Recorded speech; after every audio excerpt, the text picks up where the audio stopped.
Estamos empezando una nueva serie titulada Acero Espiritual para edificar a los creyentes. Deseo ayudarle a tener un poco de fuerzas, de acero, de concreto en su vida espiritual. Y hoy les hablaré de ¿por qué creo en Jesucristo? Hace algunos años tuve una de las experiencias más desafiantes de mi vida. Estaba en Moscú, la capital de lo que era la Unión Soviética, y tuve la oportunidad de predicar. Prediqué en un maravilloso teatro. Se llamaba el Teatro del Ejército Rojo. Era un teatro para las artes. Era el lugar donde se celebraban óperas y los eventos culturales. Una estructura magnífica con un gran escenario. Primeramente, agradecí a Dios el privilegio de estar allí. Francamente, en cuanto a lo espiritual, estaba confiando en el Señor. Pero en la carne me sentía intimidado, porque allí, en ese Teatro del Ejército Rojo, había enormes retratos de Lenin, Stalin. Ahí está el balcón forrado de terciopelo donde ellos se sentaban a escuchar las presentaciones. En ese auditorio había soldados, oficiales del ejército y sus esposas. Los soldados estaban vestidos con sus uniformes militares y estaban sentados por rango tras rango tras rango. Y Dios me había dado el privilegio de predicarles. ¿Qué predicaría usted si tuviera la oportunidad de hablarle a un grupo como ese? ¿Cuál sería la idea principal de su mensaje?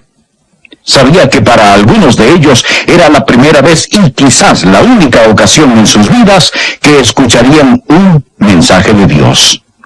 Yo oré y le pregunté a Dios, Señor, ¿qué deseas que yo les diga a estas personas? Dios, el Espíritu Santo, dijo, Adrián, háblales acerca de Jesús. Diles por qué crees en Jesucristo. Fue de eso de lo que les hablé, y me basé en el siguiente texto, de Juan capítulo 6, versículo 66. Desde entonces muchos de sus discípulos volvieron atrás y ya no andaban con él. Dijo entonces Jesús a los 12, ¿queréis acaso iros también vosotros? Le respondió Simón Pedro, Señor, ¿a quién iremos? Tú tienes palabras de vida eterna, y nosotros hemos creído y conocemos que tú eres el Cristo, el Hijo del Dios viviente. Jesús acababa de alimentar a 5,000 y había realizado milagros que ocasionaron que las personas lo siguieran, especialmente cuando él alimentó los 5,000 con unos peces y unos panes. Pero cuando las multitudes lo seguían, Jesús, dirigiéndose a ellas, les compartió un desafiante mensaje. Les habló acerca de comer su carne y beber su sangre, es decir, participar de él. El mensaje era tan severo, era tan diferente, era tan radical, que las personas empezaron a irse. Ellos eran buscadores de milagros. Les gustaron los pescados y los panes, pero no les gustó el mensaje más profundo que conlleva el milagro, y empezaron a dejarlo. Luego Jesús se volvió a sus discípulos y les dijo, ¿queréis acaso iros también vosotros? Y Pedro hizo una pregunta muy penetrante, y es la pregunta que voy a hacerles. Si no es Jesús, entonces ¿qué? Si no es Jesús, entonces ¿quién? Pedro Simón dijo, Señor, ¿a quién iremos? Es decir, amigo, si Jesús no es la respuesta, si usted rechaza a Jesús, ¿a dónde va a ir? Amigos, escúchenme. Solo Jesucristo tiene la respuesta a las cosas que realmente importan. Solo Jesús puede saciar el hambre más profunda del corazón humano. Solo Jesús es la respuesta al pecado del hombre. Solo Él da significado a la vida y a la muerte. Solo Jesús puede sacar el aguijón del pecado, las tinieblas de la tumba, el dolor de la separación y dar esperanza firme y segura. Mas esto conlleva a otra pregunta. ¿Cómo sabemos que Jesús es quien proclamó ser? ¿Por qué creemos en Jesús? ¿Por qué le he dado mi vida a Él? ¿Por qué le sirvo? ¿Por qué estaría dispuesto a morir por Él si fuera necesario? ¿Por qué? Por 4 razones que podemos saber que nosotros hemos creído y conocemos que tú eres el Cristo, el Hijo del Dios viviente. La primera razón que compartiré es la razón histórica. Jesucristo es un hecho histórico. Me tiene sin cuidado si usted es un creyente o no, o alguna otra cosa, porque usted tiene que admitir que el hombre llamado Jesús estuvo sobre esta tierra. Todos los historiadores seculares que tienen mérito admiten que la existencia de Jesucristo es un hecho, sin tener en cuenta lo que ellos creen acerca de él. H.G. Wells, en su bosquejo de historia, menciona a los 10 hombres más grandes de la historia y el primero en la lista es Jesucristo. Recuerde, Wells es un historiador. Sir J.G. Fraser, otro historiador que ciertamente usted no llamaría un creyente evangélico, dijo lo siguiente: mi teoría asume la realidad histórica de Jesús de Nazaret como el gran religioso y el maestro moral que fundó el cristianismo, y fue crucificado en Jerusalén bajo el gobierno de Poncio Pilato. El testimonio del Evangelio está confirmado por la evidencia hostil de Tácito y Plinio el Joven. Esta parece ampliamente suficiente para establecer estos hechos a la satisfacción de investigadores imparciales. ¿Qué es lo que dice? Dice que si usted es un historiador, tiene que admitir que el hombre Jesús, sin importar lo que piense de él, estuvo aquí. No existe forma de explicar el origen de la iglesia cristiana, el que estemos aquí, aparte del hecho que Jesucristo vivió sobre esta tierra. ¿Y qué empezó a predicar la iglesia en sus primeros días? No solo que ese hombre estuvo aquí, sino que él salió de la tumba. Ese era el mensaje central de la predicación de la iglesia. ¿Cómo lo explica? ¿Cómo explica no nuestra iglesia actual, sino esa iglesia de años atrás que se originó de la vida y tiempos de Jesucristo? Aquellos que fueron testigos oculares creyeron en su resurrección. Pero alguien dirá, bueno, estaban alucinados. Pero él se presentó a más de 500 personas a la vez, y eso, mis estimados amigos, eso es mucha alucinación. Otros dirán, oh, solo fue un fantasma. No. Él comió con ellos. Ellos lo palparon y lo tocaron. Y alguien dirá, bueno, ellos simplemente se inventaron una historia si dijeron que lo tocaron y comieron con él. Oh, esos hombres, mis estimados amigos, murieron por su fe. ¿Piensa usted que morirían voluntariamente por una mentira? Un hombre tal vez viva por una mentira, pero pocos morirían por una. Esos primeros creyentes pagaron su fe con sus vidas. ¿Cómo explica usted el hecho histórico de Jesucristo y la iglesia separado de la realidad de la resurrección de Jesucristo? Yo creo en él por razones históricas. Bien se ha dicho, hay más pruebas de que Jesucristo resucitó de entre los muertos que de la existencia de Julio César.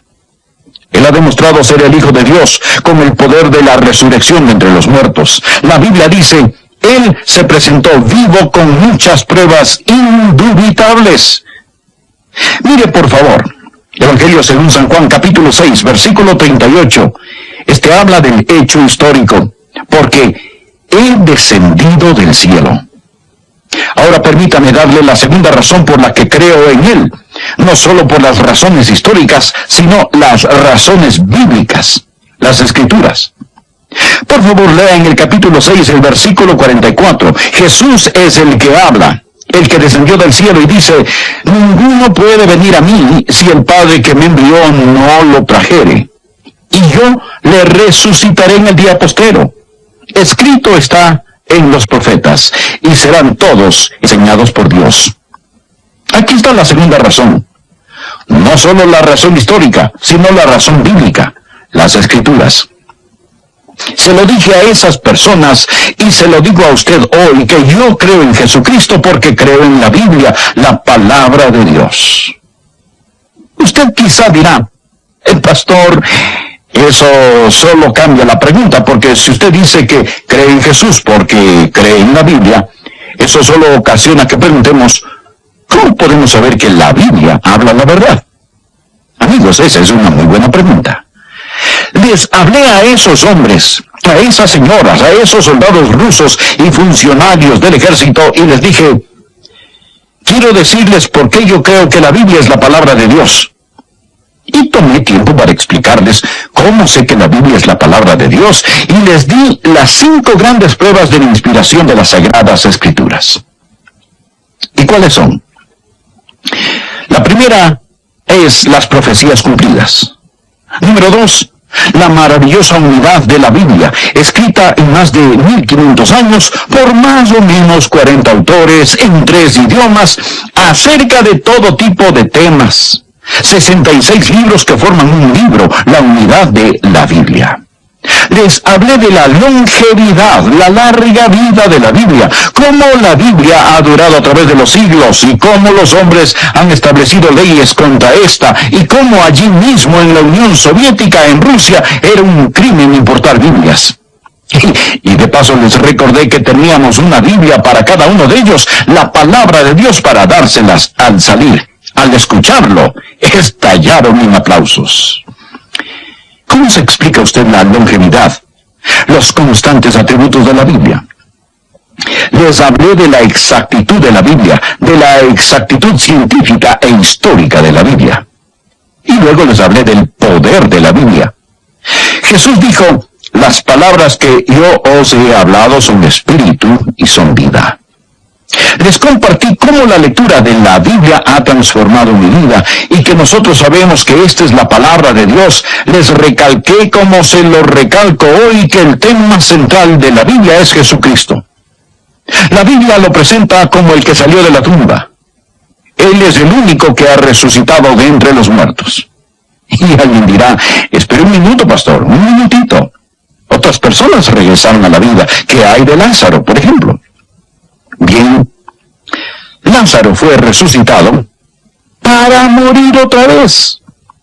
Jesús fue resucitado y vive en un cuerpo glorificado, llegando a ser las primicias de todos aquellos de nosotros que duermen. Jesús dijo que nos resucitará en el último día. Jesucristo es pues un hecho histórico. No hay forma de que usted pueda explicar la iglesia de Jesucristo, aparte del hecho histórico de que Jesús vivió, murió y resucitó. Y creo en él debido a la Biblia, un libro milagroso que ha resistido la prueba del tiempo. La Biblia presenta a Jesucristo como absoluta y totalmente único. Permítame darle la tercera razón por la que creo en Jesucristo. Creo en Jesucristo por razones espirituales. En el versículo 63 de este mismo capítulo, Jesús se presenta ante la multitud diciendo, el Espíritu es el que da vida, la carne para nada aprovecha. Usted nunca comprenderá quién es Jesucristo con su mente humana. Es el Espíritu de Dios, el Espíritu Santo, que vivifica, el que le ayuda a entender y da vida. Jesús dijo del Espíritu Santo, Él dará testimonio acerca de mí. Permítame mostrarle cómo el Espíritu Santo de Dios lo convencerá y le testificará acerca de quién es Jesucristo, si usted quiere saberlo. Le invito a leer 1 de Juan capítulo 5 y versículo 6. Dice, este es Jesucristo que vino mediante agua y sangre, no mediante agua solamente, sino mediante agua y sangre. Él está hablando del agua y de la sangre que salió del costado de Jesús cuando fue crucificado. Continuamos con el versículo 6. Y el Espíritu es el que da testimonio. Porque el Espíritu es la verdad. Porque 3 son los que dan testimonio en el cielo. El Padre, el Verbo y el Espíritu Santo. Y estos 3 son uno. Y 3 son los que dan testimonio en la tierra. El Espíritu, el agua y la sangre. Y estos 3 concuerdan. Usted dirá, Pastor Rogers, espera que yo crea en Jesucristo solo porque usted dice que Él es un hecho histórico. Y aunque lo crea, yo no voy a entregarme a Él. ¿O piensa usted que voy a creer en Jesucristo solo porque su libro dice que Él está vivo y usted tiene evidencias de la inspiración de la Biblia? Bueno, eso no es suficiente para mí. Estoy de acuerdo.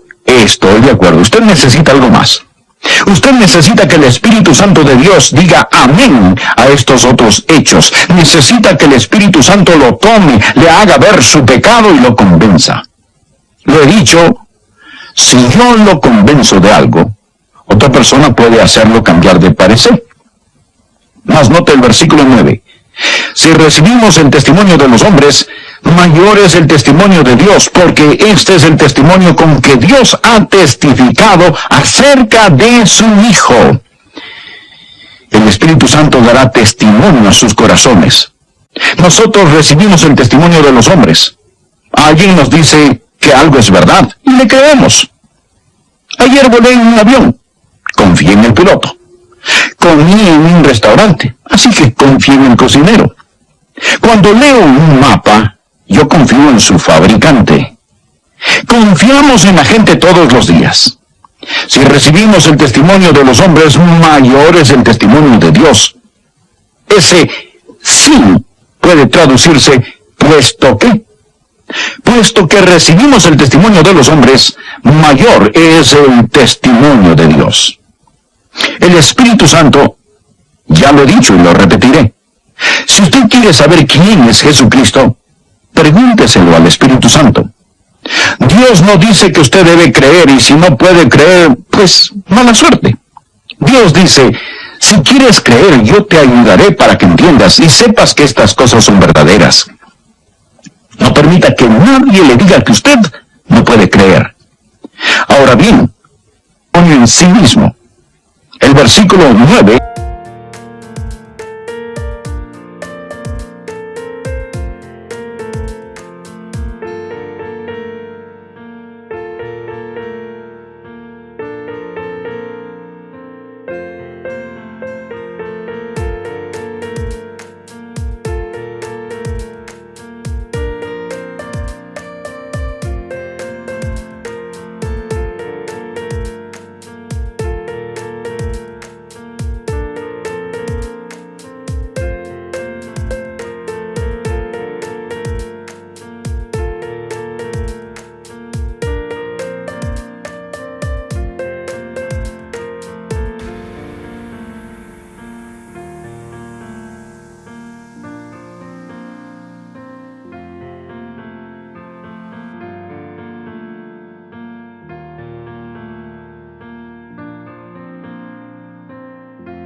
habla del testimonio que nos da.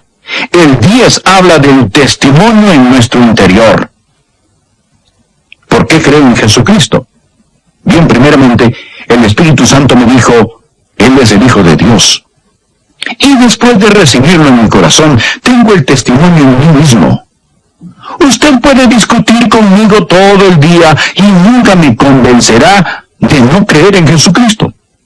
Puede presentarme argumentos sofisticados, pero yo tengo el testimonio adentro. Un creyente con el testimonio en su corazón nunca está a la merced de un hombre con un argumento en su boca. Apréndalo. El salmista dijo, gustad y ved que es bueno Jehová. Así que en ese teatro del Ejército Rojo les di mi testimonio y se lo daré a usted. He saboreado y lo sé.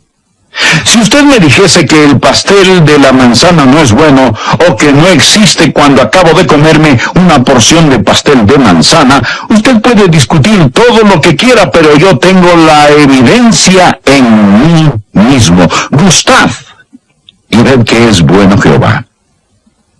¿Por qué creemos en Jesucristo? Por razones históricas. En Juan 6:51 leemos, yo soy el pan vivo que descendió del cielo. Por las Escrituras conocemos que ellas son las que dan testimonio de mí. Por razones espirituales,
Las palabras que yo os he hablado son espíritu y son vida. El espíritu es el que da vida, la carne para nada aprovecha.